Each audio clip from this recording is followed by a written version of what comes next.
I had my kids taken out of my house by a social worker and 2 police officers while my own parents stood on my front porch clutching overnight bags and looking righteously heartbroken. And if you've never watched your 8-year-old sob into a stranger's chest while your mother tells the cop, "We tried to talk to her, she just won't get help," you have no idea how fast you can go from flawed but functioning single mom to monster in the eyes of people who only know half the story. It was a Tuesday afternoon. I'd just gotten home from my job at a dental office, tossed my heels off by the door, and was in that in-between space where you're mentally shifting from work mode to mom mode. My son Noah was at soccer practice. My daughter Lily was upstairs on her tablet. We'd left the breakfast dishes in the sink that morning because we were running late. The laundry basket in the hallway was overflowing, and there were crayons on the coffee table. In other words, my house looked like a house with kids in it. I wasn't expecting company. When the knock came sharp and official, my first irrational thought was, did I forget to pay the internet again? Is it the cable guy?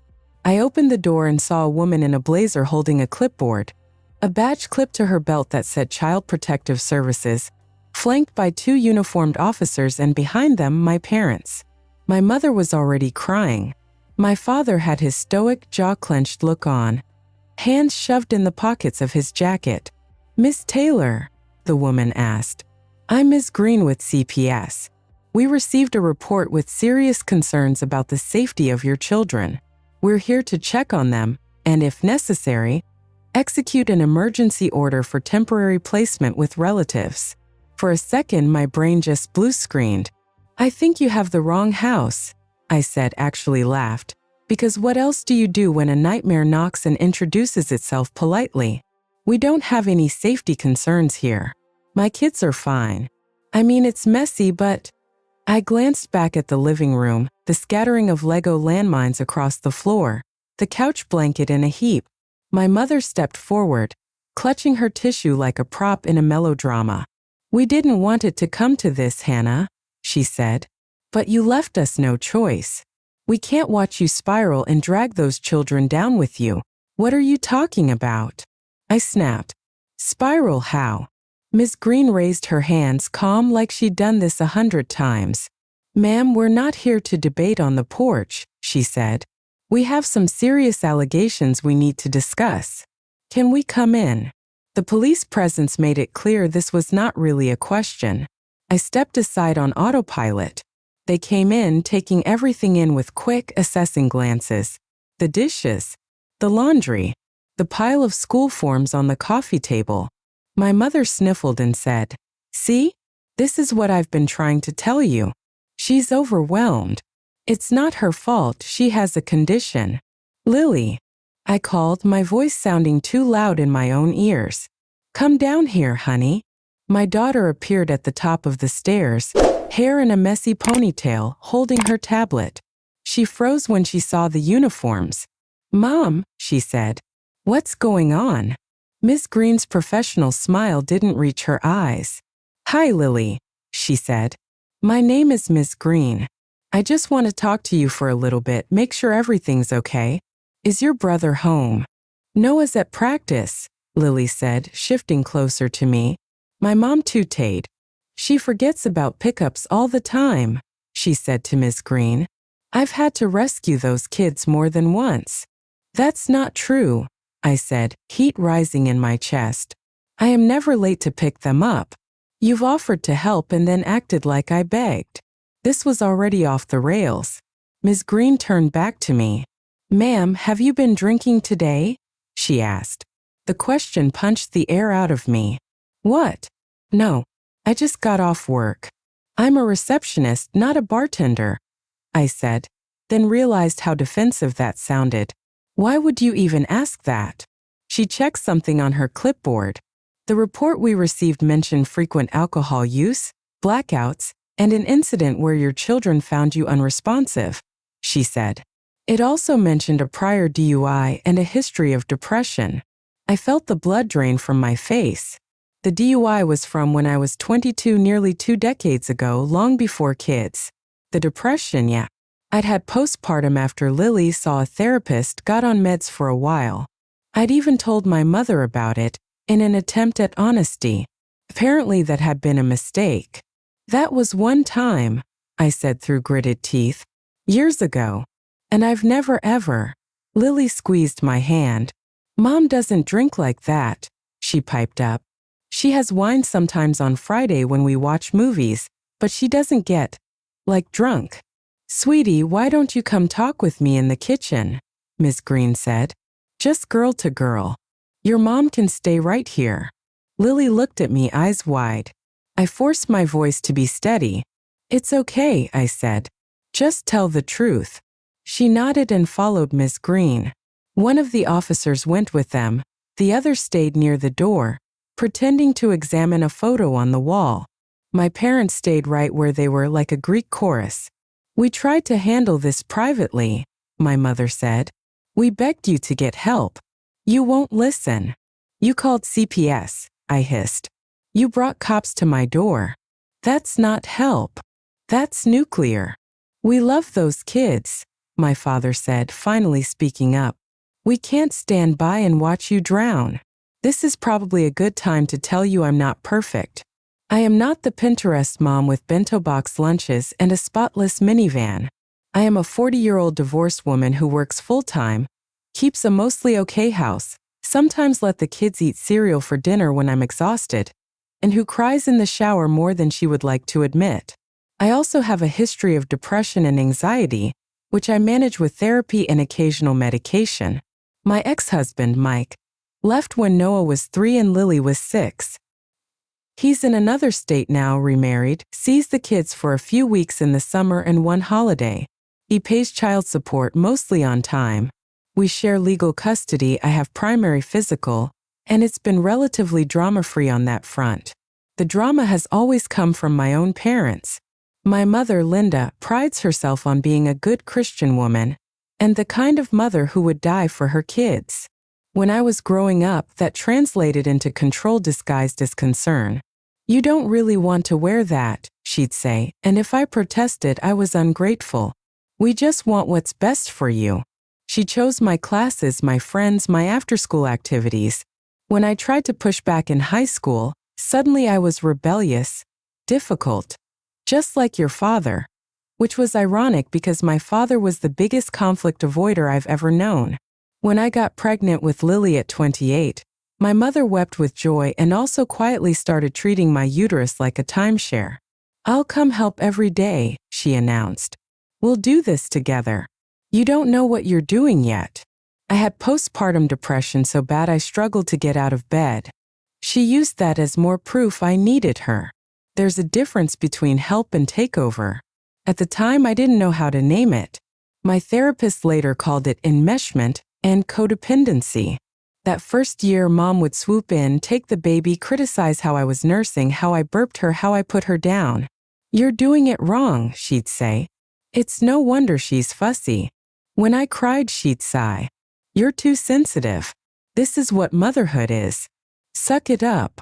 Still, she babysat. She cooked. She stepped in when Mike disappeared on benders. It was messy, but I was grateful. That's the thing about growing up in a family where love is control. You learn to say thank you for the hands that are also around your throat. Fast forward back to my living room with CPS. Ms. Green came back with Lily, who looked like she'd been trying very hard not to cry. Thank you, Lily, she said. You were very brave. She then turned to my parents. Mr. and Mrs. Taylor, I'll need to speak to you as well, she said. But first, I have to inform Miss Taylor of our immediate decision. Immediate decision. Those words rang in my ears like a gavel. Based on the information in the report, the corroborating details in our initial interviews, and the history noted, she glanced at her clipboard again. We are executing the emergency order to place Noah and Lily with your parents as kinship foster placement while we complete a full investigation. I felt like she'd reached into my chest and ripped something out. You're what? I said, my voice rising. No, you can't just take them. There's no abuse here, no drugs. The report alleged chronic neglect, emotional abuse, and substance misuse, she said. We take that seriously. Neglect. I repeated. Emotional abuse? From me. My mother made a wounded sound. We didn't want to use those words, honey, she said.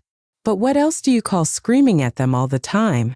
Sleeping all day on weekends while they fend for themselves? Leaving them with strangers while you go out?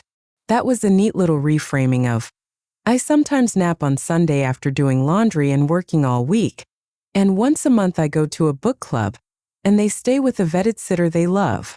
You babysit them all the time, I said.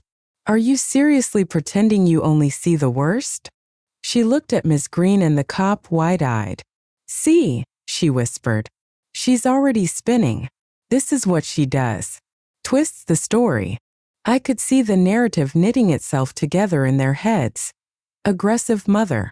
Noble grandparents. Concerned state worker. I was losing before I even knew the rules. Ma'am, Ms. Green said, you'll have the opportunity to present your side. There will be hearings. You'll be assigned a caseworker and a court date. But right now, I need you to pack a few days' worth of clothing and personal items for the children. This placement is temporary while we assess the situation. I wanted to refuse.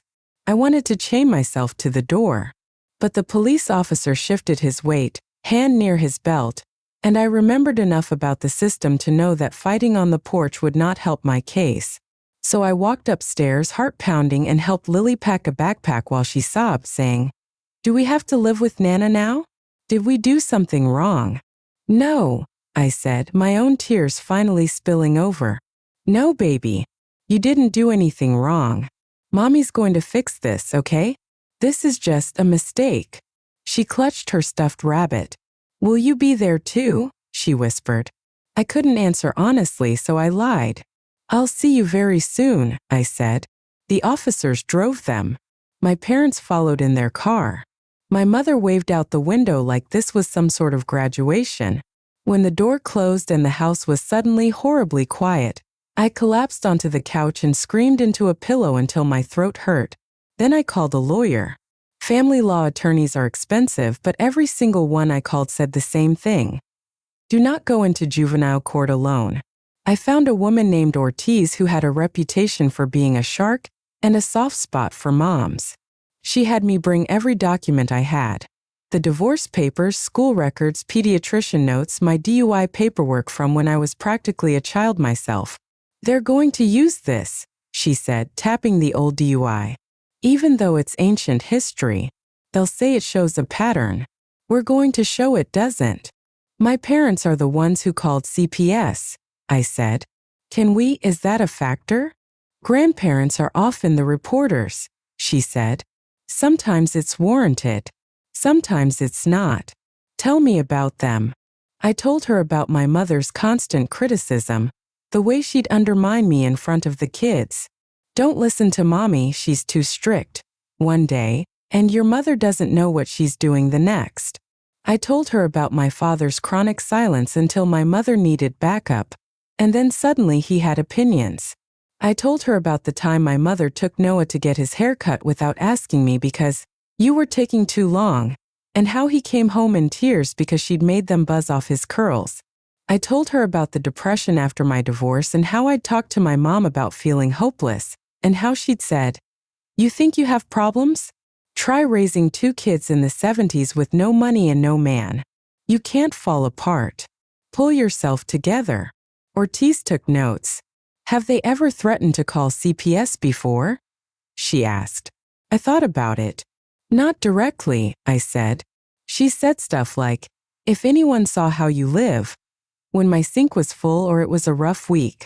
She's told me I'm too hard on the kids, then too soft. She's hinted. Did they ever say they should have custody if something happened? They joke about it, I said. They'll say, if you ever go off the deep end, we'll take them. They'll be better off. I thought it was, dark humor. Grandparents fantasizing about raising their grandkids is more common than you think, Ortiz said. Most don't act on it. Some do. The petition CPS filed was like reading a character assassination written by someone who knew all my vulnerable spots. Respondent has a history of alcohol misuse, including a DUI conviction. It read, maternal grandparents report that she has resumed heavy drinking after divorce, leaving bottles hidden around the house, frequently passing out while the children are awake. Lie. They state that she has untreated mental illness, refuses recommended treatment, and often sleeps all day on weekends, leaving children to fend for themselves. Half-truth twisted until it broke. Children report being yelled at, called names, and threatened with being sent away if they misbehave. I had once, in a moment of frustration, said something like, "If you keep hitting your brother, they're going to kick you out of school." I own that. But sending them away? No, not my language. The report also included concerns about the home environment, citing a pattern of clutter, dirty dishes, overflowing laundry, and spoiled food in the refrigerator. In one attached photo, my kitchen looked like a bomb had gone off. I recognized the day. Lily's birthday, when we'd hosted 12 screaming children and I hadn't gotten to the dishes yet.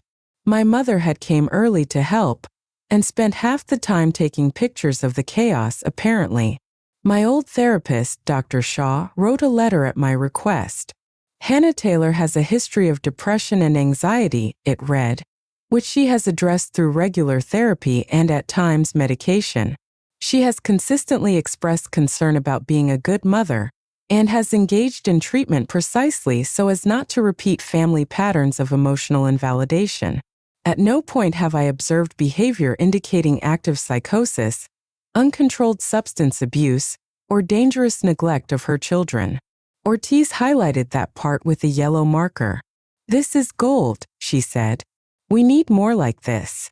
My kids' pediatrician provided records showing they were up to date on vaccinations, had normal growth charts, and no injuries beyond the usual scrapes and one broken arm from falling off a bike at 9. "No signs of abuse," he wrote. "Parent appears appropriately concerned." The first hearing was a blur. Juvenile court isn't like what you see on TV. No jury, just a judge who reads too many SAT files a day. I sat next to Ortiz at the little table, hands folded so tightly my knuckles ached.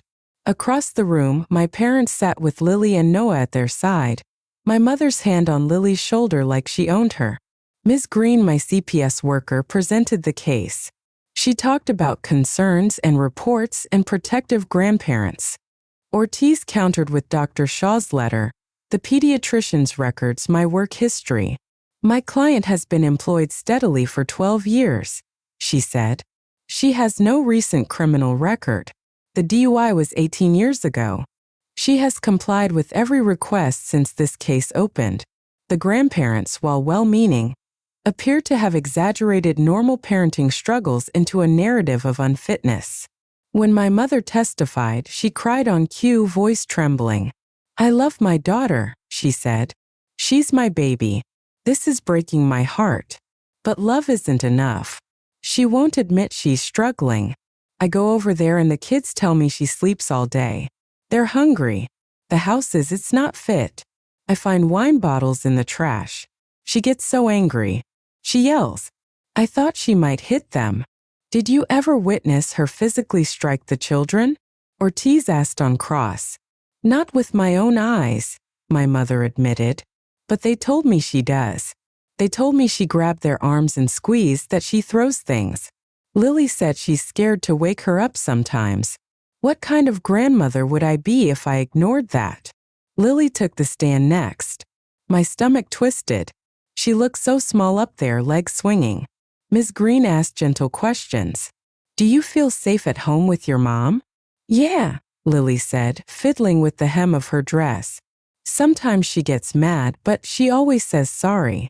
"Does she ever hit you?" "No," Lily said firmly. "She just yells." "Does she sleep a lot?" "Sometimes she's tired," Lily said. "But she makes us food and stuff. Nana sleeps on the couch too." There was a small ripple of laughter in the courtroom. Miss Green's mouth tightened. "Did Mommy ever not wake up when you tried?" Lily hesitated. "One time I couldn't wake her up," she said slowly. My heart clenched. I knew exactly what she meant.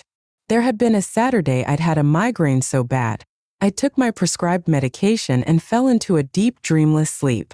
Lily had tried to wake me for cartoons, probably. My mom had made it sound like I'd been in a coma. What happened? Miss Green asked. Nana came over and made us pancakes, Lily said. She said Mommy needed rest. She paused, then added seriously, Mommy is a good mom. That sentence felt like a lifeline tossed into deep water. When Noah took the stand, he mostly talked about soccer. Who helps you with homework? Miss Green asked. Mom, he said. Sometimes Nana, but she gets mad if I don't know it already. Another humanizing detail. Ortiz squeezed my knee under the table. When it was my turn, I told the truth. I talked about the depression I'd had after my divorce, how I'd gone to therapy, taken meds, and worked my butt off to be stable for my kids. I admitted to yelling sometimes, to letting the house get messy, to one shameful night years ago when I'd had too much wine at my friend's house and my mom had to pick up the kids because I didn't feel safe driving. I did not admit to being the monster my parents were politely implying. Have you ever physically abused your children? Ortiz asked. No, I said. I've grabbed their shoulders when they ran into traffic. I've pulled them away from hot stoves.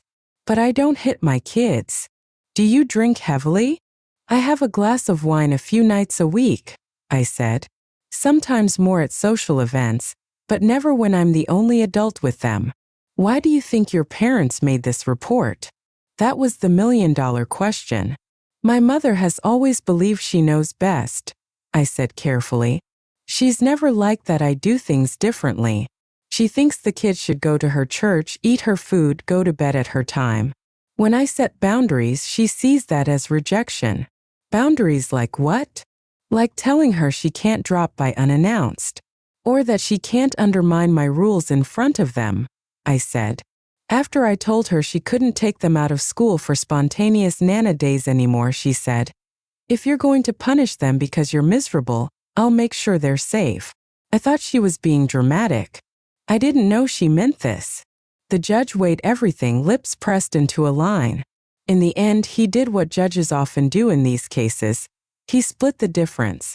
At this juncture, the department has not provided sufficient evidence to support permanent removal, he said.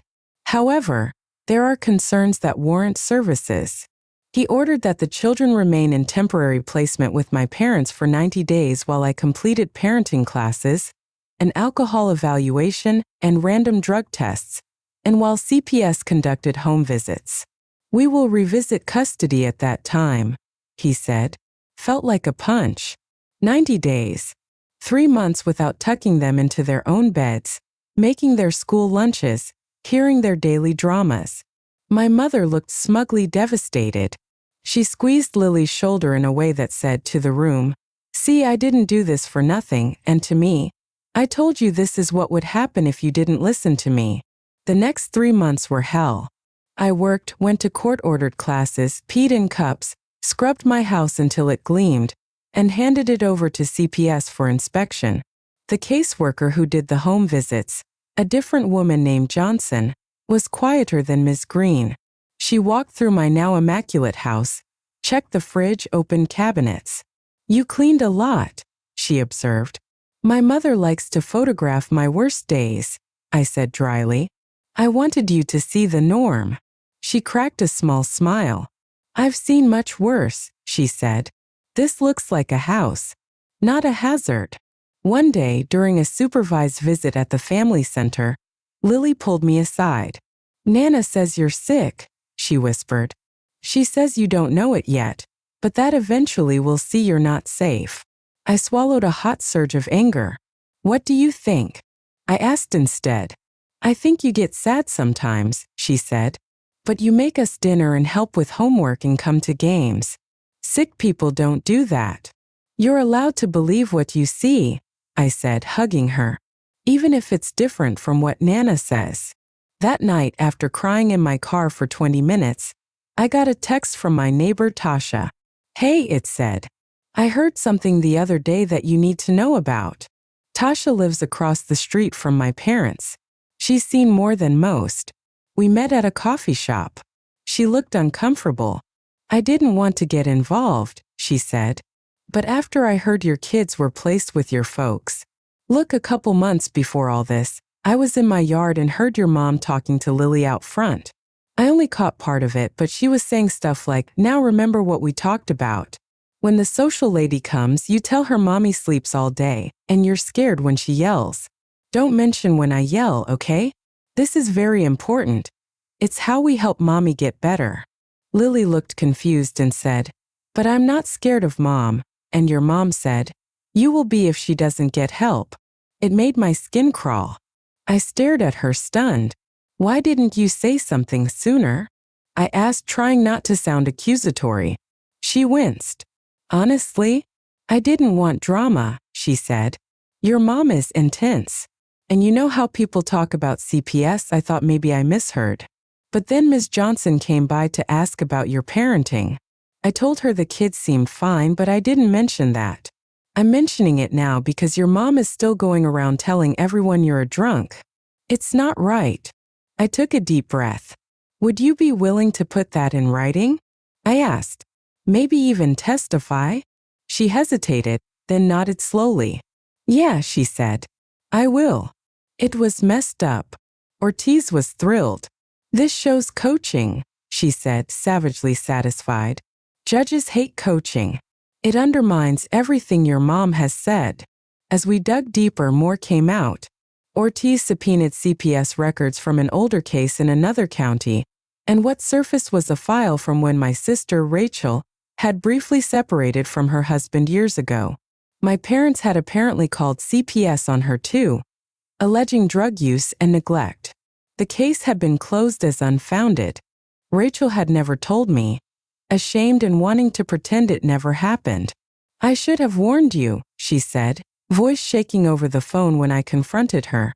"I thought it was a one-time thing. Mom said she was just scared for my kids. I didn't want to believe she'd do it to you too." "This is a pattern," Ortiz said firmly. "They use the system to enforce their idea of proper parenting."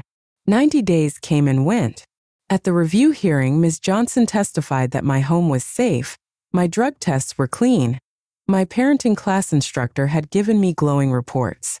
"The children are bonded to their mother," she said. "They express sadness and confusion about their current placement. I have observed no signs of abuse in supervised visits. My recommendation is reunification with the mother with a period of oversight." She also, to my eternal gratitude, mentioned Tasha's statement about my mother's coaching. "This raises concerns about the credibility of some of the allegations," she said. Ortiz brought up the old case involving Rachel. "This is not the first time the grandparents have initiated a CPS investigation when they disagreed with their adult children's choices," she said. "In both instances, the agency found no substantiated abuse. There appears to be a pattern of using CPS as a tool to impose their standards." When my mother took the stand again, she looked more brittle than before. "I only ever wanted what was best," she said. "If that's a crime, then I'm guilty." "Did you tell Lily what to say to Ms. Green?" Ortiz asked. "No," my mother said quickly. "We were just talking.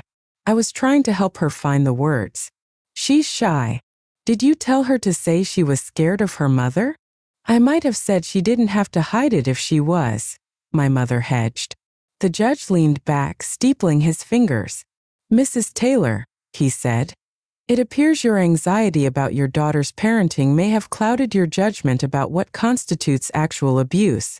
This court appreciates concerned grandparents.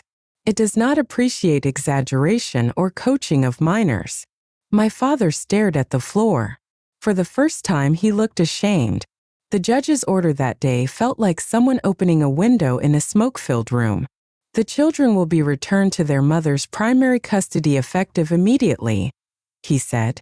"Grandparents may have visitation at the mother's discretion.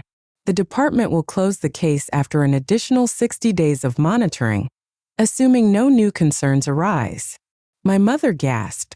"You're taking them away from us?" she cried. "We saved them. This is how you repay us." "They are not yours to save," the judge said evenly. "They have a fit parent.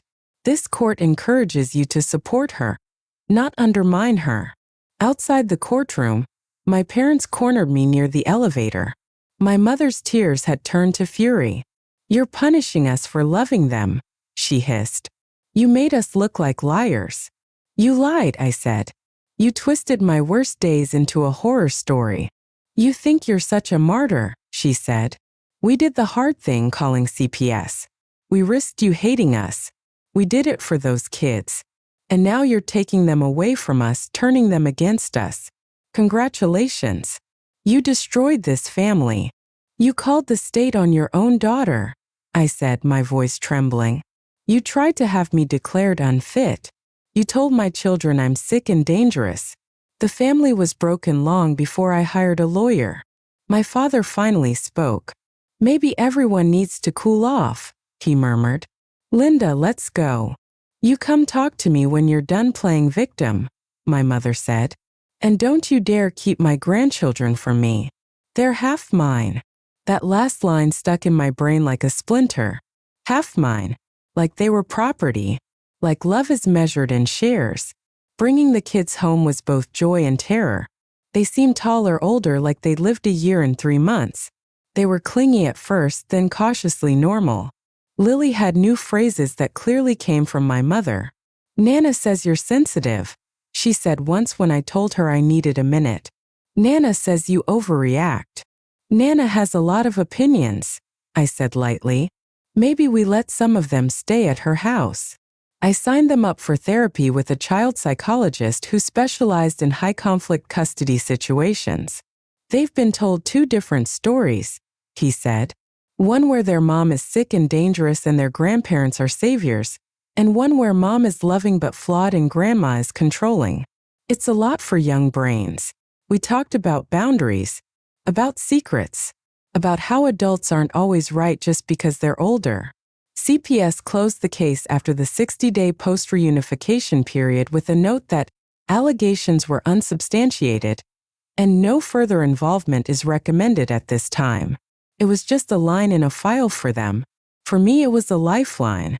As for my parents, I went low contact, then almost no contact. At first, I sent photos, school updates, little olive branches. My mother responded with nonstop guilt trips. It's cruel to keep them from us, she'd text. They're suffering. They tell me they miss us. Then maybe you should have thought about that before you tried to take them, I replied once. She called me vicious for that. Eventually, for my own sanity, I blocked her for a while. My father would occasionally send neutral emails. Hope you're well. Tell the kids Grandpa loves them. I show the kids if they asked. I didn't badmouth their grandparents, but I didn't protect my parents' image either. When Lily turned 12, she found some of the old court papers in a box I'd thought was hidden. Is this about when we lived with Nana? She asked. I took a long breath. Yes, I said. That was from when Nana and Papa called CPS because they thought I was a bad mom. The court decided I wasn't. They told us you were really sick, she said. That you might die. That we had to get used to living with them. My throat closed. I've had depression, I said. I've been sad and tired. But I wasn't dying. And I've always worked to take care of you. She looked at the papers again. Are you mad at them? She asked. Yes, I said truthfully. I am. What they did hurt me. It hurt you. I don't think they understand how wrong it was. I still kind of miss Nana, she said softly. She made good cookies. Missing someone and knowing they messed up can both be true, I said. You can love people and also choose not to let them hurt you. Now, a few years out, things are calmer but not fixed. We moved to a different side of town. The kids are in a new school. I've got more boundaries than I knew were possible. My parents see the kids maybe twice a year in public places with me present. My mother plays the martyr, telling anyone who will listen that her ungrateful daughter took my grandchildren away because she couldn't handle being told the truth. In her version, she's the only adult who saw the danger. In mine, she created it. Sometimes I lie awake and replay those first minutes on the porch, the way Miss Green's badge glinted in the sunlight, the way my mother's eyes shone with a mix of genuine fear and something uglier vindication. I wonder if I overreacted by pulling back so hard. If I should have tried family therapy, mediated conversations, something. Then I remember the sound of that judge's gavel, the weight of those allegations on paper, the way my kids cried at night in my parents' house thinking I'd done something unforgivable. I think about my sister's closed case file, the one my parents called a misunderstanding, and how easily my story could have ended differently if the judge had been in a worse mood that day. I think about how many times my mother has chosen the story where she's the hero over the reality where she has to sit with her own control issues. So that's my story, internet strangers. I'm the ungrateful daughter who grew up with a mother that believed she knew best about everything, who became a single mom and dared to parent her own way, only to have those same parents call CPS with a laundry list of half-truths and lies so convincing that the state took her kids for 3 months. I'm the woman who sat in classes she didn't really need, peed in cups to prove she wasn't a secret alcoholic, scrubbed her house like she was auditioning for a cleaning show, all while her parents told anyone who would listen that they saved their grandchildren from her. I'm also the mom who got her kids back, who set harder boundaries than she ever thought she could with the people who raised her, and who now has to navigate how much of their grandparents' chaos she lets back into her children's lives. If you were in my shoes, if your own parents had called CPS on you with exaggerated and fabricated accusations to try to get custody of your kids, coached your children on what to say, and then painted themselves as victims when the court returned your kids to you, would you do what I did and go low to no contact, only allowing carefully controlled visits and refusing to let them have unsupervised time, even if it means being labeled the daughter who destroyed the family? Or would you try to forgive and keep the peace, let them back into a closer role in your kids' lives, and hope that someone who weaponized the system once wouldn't find another way to use your love for your children against you again?